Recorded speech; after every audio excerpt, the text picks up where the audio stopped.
इकडे महाडच्या आंदोलनाच्या दरम्यान जितेंद्र आव्हाड यांनी बाबासाहेब आंबेडकर यांचा फोटो फाडून त्यांचा अवमान केला असा आरोप भाजपने केलेला होता आणि त्यानंतर भुजबळांनी आव्हाडांची पाठराखण केली। त्यामुळे मंत्री हसन मुश्रीफ यांनी त्यांना घरचा आहेर दिलाय।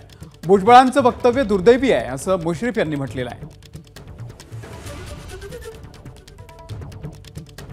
तर महाडच्या आंदोलनावरून छगन भुजबळ यांनी आव्हाड यांची पाठराखण केलेली होती आणि त्यावरूनच आता अजित पवार यांच्या राष्ट्रवादीमध्ये दोन नेत्यांची एकमेकांच्या विरोधामध्ये ही वक्तव्य आलेली आहेत।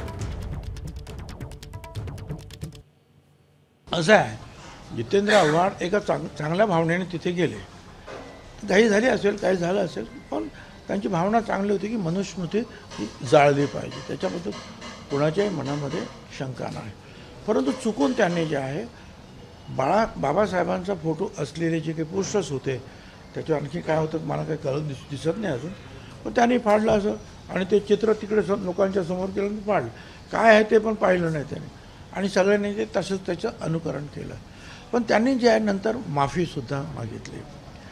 मला असं वाटतं की त्यांची भावना जी आहेत आपण लक्षात घेतली पाहिजे। केवळ ते आमच्या विरोधी पक्षातले आहेत म्हणून त्यांना त्यांच्यावर टीका करण्यात काही अर्थ नाही। आमचं म्हणणं होतं तुम्हाला मनुस्मृती जाळायची होती तर ते पुस्तक जाळून खाक करा ना। तुम्ही जाळण्याचं तर ठरवलं होतं, म्हणजे डॉक्टर बाबासाहेब आंबेडकरचा फोटो छापण्याची गरज काय?